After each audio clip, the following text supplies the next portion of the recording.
é muito cedo para a gente saber o que vai ser, quais serão as realizações do governo Bolsonaro, certo? Cedo. Nós estamos com 10 meses de governo. Mês 10, é isso? Outubro, mês 10, acabando o mês 10, chegando quase no mês 11. Quase 11, mas entrando no 11º, né? Não é terminando o 11º. 11º. Então ainda não deu. O governo dele acaba em 2022 se não for reeleito. O Fernando Henrique foi reeleito, o Lula foi reeleito, a Dilma foi reeleita, todo mundo foi reeleito desde que há reeleição. Então o governo dele acaba em 22, se reeleito, 2026, muito cedo para a gente falar com 10 meses de governo quais vão ser as realizações. Mas ele já entra para a história nesse comecinho com algumas contribuições interessantes, curiosas, né? A primeira delas, ele decidiu que qualquer aliança política é barganha, é toma lá da cá, é espúrio. Então ele não fez, né, alianças. De largada teve 3 partidos apoiando, o dele, se é que eu posso chamar assim, que é o PSL, o DEM e o PTB. Então juntou 3 para dar 90 caras, né? Em 2002 o PT tinha 90 caras, né? Uma certa pulverização. A segunda contribuição, ou a segunda passagem, né, do Bolsonaro é que ele improvisou um relacionamento com o Congresso Nacional que simplesmente não existe. Não existe um relacionamento. Eu não sei se vocês já compraram mangueira, esguicho. Todo mundo já teve, né? O ouvinte já comprou. Aí você liga e você vê aquele monte de furo. Aí você fala, caramba, eu comprei esse negócio e tá com furo. Aí você pega e põe uma fita crepe, que não funciona a fita crepe. Aí você pega e fala, não, fita crepe não funciona, então vamos pegar durex. Também não funciona durex. Aí você põe fita isolante. O fato é o seguinte, esguicho não pode ter furo, né? Quando começa com furo, ou você tem aquelas fitas que só funcionam em propaganda, que são as fitas que você cola assim e realmente não tem jeito, ou então fica aquela gambiarra. E a relação dele com o Congresso é uma gambiarra, né? A segunda característica desse governo é uma relação com o Congresso que é uma gambiarra. Mas a terceira é que, mesmo sem ter um acordo político sólido, mesmo com uma relação com o Congresso que é uma gambiarra, ele vai aprovar a reforma da Previdência. Ele vai aprovar alguma outra reforma e alguma outra transformação, talvez a reforma tributária, quem sabe uma reforma administrativa, talvez uma reforma partidária, sabe-se lá. Por quê? Porque, por uma outra característica que não depende dele, o Congresso Nacional resolveu que não vai ficar esperando o governo se organizar para agir e começou a agir. Então, nunca antes na história desse país a gente dependeu tanto de bons comandantes no Congresso Nacional, no caso, Rodrigo Maia na Câmara dos Deputados, Davi Alcolumbre no Senado Federal, e eles estão lá conduzindo as transformações, líderes que estão fazendo coisas, reforma tributária que está em boas mãos no Senado, também estava em boas mãos na Câmara dos Deputados, e as coisas vão andando. E aí vem uma coisa engraçada, que é o seguinte, o presidente da República está brigando com o seu partido, e, no entanto, a gente fala, olha, isso não pode contaminar a reforma da Previdência. A gente já falou isso aqui até. Mas não está contaminando a reforma da Previdência. Apesar de ocupar o noticiário com muito espaço, não está atrapalhando nada. O presidente está viajando agora para o Oriente, né? Foi para o Japão, ele vai para a Arábia Saudita, vai para um monte de lugar. Está tudo bem. O vice-presidente da República também está viajando, o presidente da Câmara vai viajar, o calendário de votação vai ser mantido, o Supremo Tribunal Federal está votando a segunda instância. Não parou o país porque o presidente da República está brigando com o PSL. Gente, o presidente da República está brigando com o PSL. O PSL não é nada, mas é o partido do presidente da República, né? Então, você fica pensando o seguinte, vem cá, se não estragou a agenda, se a gente vai aprovar a reforma da Previdência, se as relações com o Congresso, que são um desastre no governo, mas mesmo assim funcionam, o que aconteceu? Aquela história que a gente aprende, né? O executivo se relacionar com o legislativo, o governo ter uma sustentação, e aí vem o motivo. E eu fui dar uma pesquisada para tentar entender um pouquinho os motivos, e olha que interessante. Em 1954, quando a gente teve eleição, em 1954 você teve a eleição do Dutra, né? Uma eleição do Dutra. O Congresso Nacional naquele tempo, a Câmara dos Deputados, tinha 323 cadeiras. O partido do Dutra, que era o PSD, aliado ao PTB, somados, tinham 170 cadeiras, ou seja, 53% da Câmara, 2 partidos. Significa, o PSD tinha 114 de 323. Uma confusão com 114 caras no universo de 323, ou uma confusão na base do governo, que era 53% da Câmara, parava o país. Parava o país. Aí vamos para 1966. Bipartidarismo, regime militar. A Câmara tinha 409 cadeiras. O partido do governo, que era a Arena, tinha 277 cadeiras, ou seja, 68% do total. Daria hoje, num ambiente de 513 que nós temos na Câmara, 349 parlamentares. Um partido. Uma briga. Na Arena, parava o país. É que eles não brigavam, o regime militar, tudo arrumadinho. Mas dava confusão.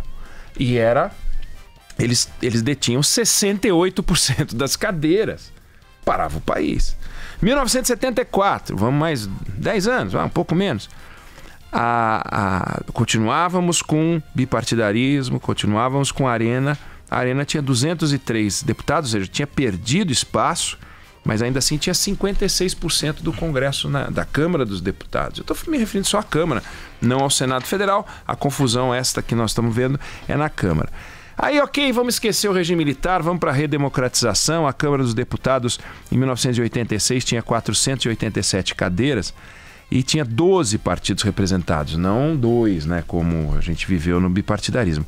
Pois o MDB, que na época era PMDB, tinha 260 cadeiras. 260 cadeiras.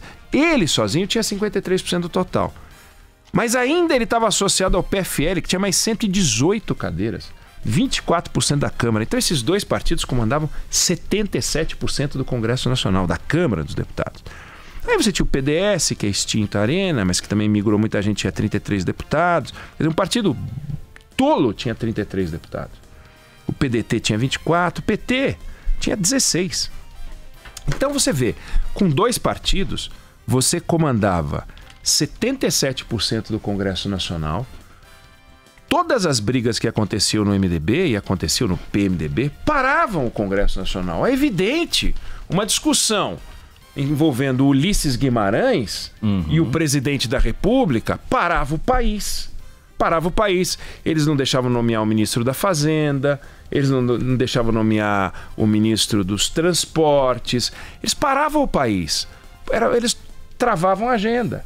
E nós estávamos escrevendo a Constituição. Iríamos escrever a Constituição nesse cenário, né? Aí nós vamos para... Bom, o partido do presidente tinha 260 deputados, só isso, né? Para não dizer pouco. Aí vamos para 1994, é a eleição que o Fernando Henrique ganha e se transforma presidente da República, né? A Câmara tinha já 513 deputados, em vez de 12 partidos ali representados, eram 18. A base de sustentação do governo se fazia com 5 partidos e juntos eles tinham 66% da representação. O PSDB já não era tão grande como o PMDB foi, tinha 63 deputados. Mas o PMDB, que dava sustentação e continuava a dar sustentação, tinha 107, tinha 21% da Câmara dos Deputados.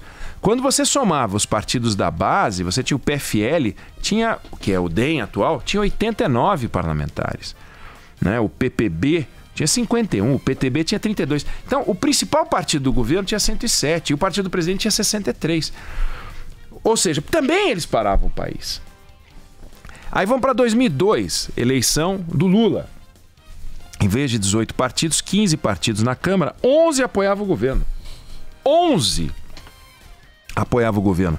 O grupo somava 376 deputados. Lembrando que nem o Fernando Henrique, nem o Lula, com todo esse apoio, conseguiu fazer a reforma da Previdência, né?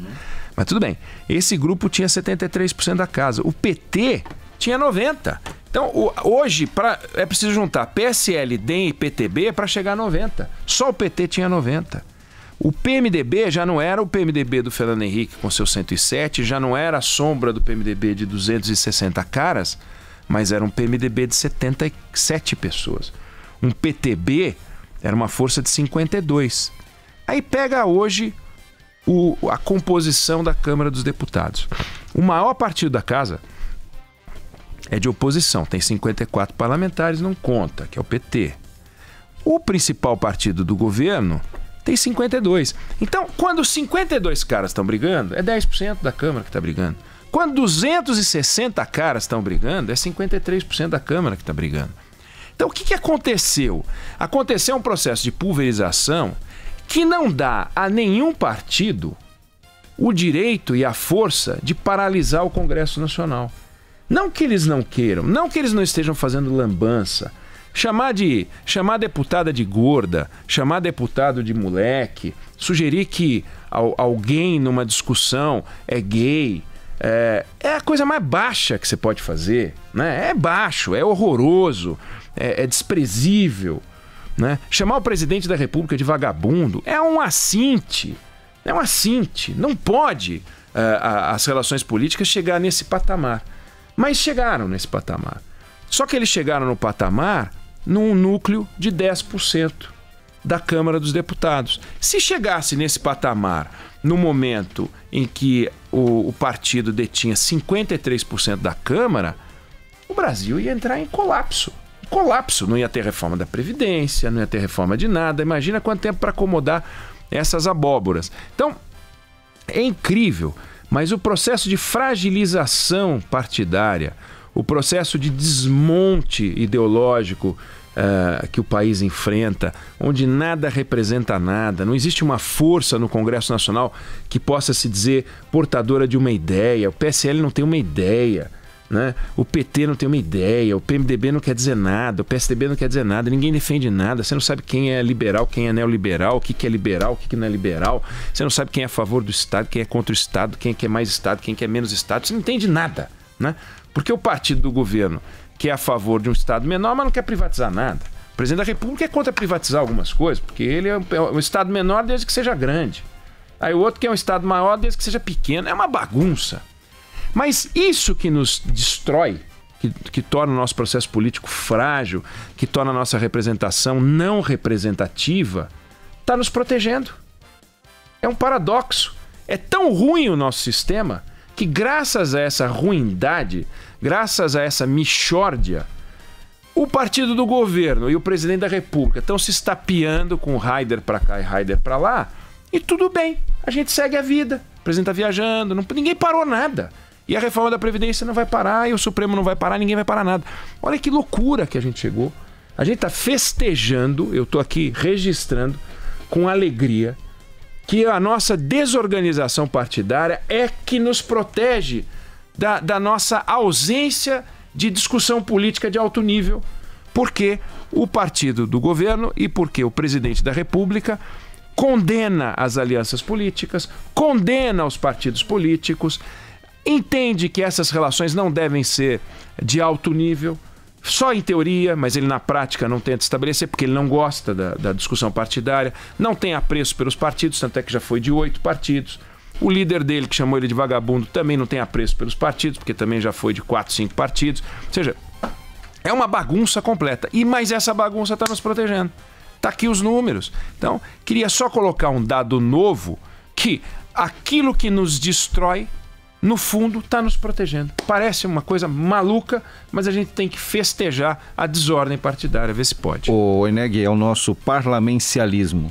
Parlamencialismo, exatamente. Porque a gente fez o Canal Livre com o presidente Temer agora nesse domingo, e ele falou do semi-parlamentarismo ou do semi-presidencialismo, que de certa forma ele comandou, que foi colocar congressistas para dentro do governo, não ao estilo do que fazia o governo Sarney, mas assim, sentando à mesa com todos, e a decisão é meio que do Poder Executivo e do Legislativo. Não funcionou como ele descreve, ele naturalmente vê de uma maneira mais generosa do que as coisas funcionaram, mas foi uma tentativa de fazer um semi-algo, posto que ele era, enfim, um presidente de direito, mas não tinha sido eleito, então ele não tinha aquele poder aglutinador se não fosse no Congresso, razão pela qual ele teve pouca dificuldade para formar a maioria nas 2 vezes que tentaram tirar ele de lá. E agora é o seguinte, nós estamos na agenda em que todo mundo concorda, que é a agenda da Previdência. Quando começarem as agendas em que as pessoas discordam, como é que essa formação de maioria, ou como é que essa não formação de maioria vai mostrar as caras, porque se em nenhum momento dos próximos 4 anos isto que eu apontei aparecer como um problema, nós vamos ter que voltar aqui para dizer, olha, realmente estamos reinventando a roda. Porque até agora a gente está protegido, mas as agendas vão se casando, porque de alguma maneira as pessoas querem fazer a reforma da Previdência, ninguém quer ver o país destruído, mas vai chegar uma hora que as discussões vão ser travadas de outro jeito. E cadê a base do governo? 3 partidinhos que somados não dão 90 caras. O governo não quis fazer uma base de sustentação. Não tem 200 caras que sentam com o presidente da República e assinam embaixo, 300 caras. Ele não vai buscar isso, vai ser caso a caso para buscar o 308 sempre que preciso. Nós vamos ter muita dificuldade daqui para frente.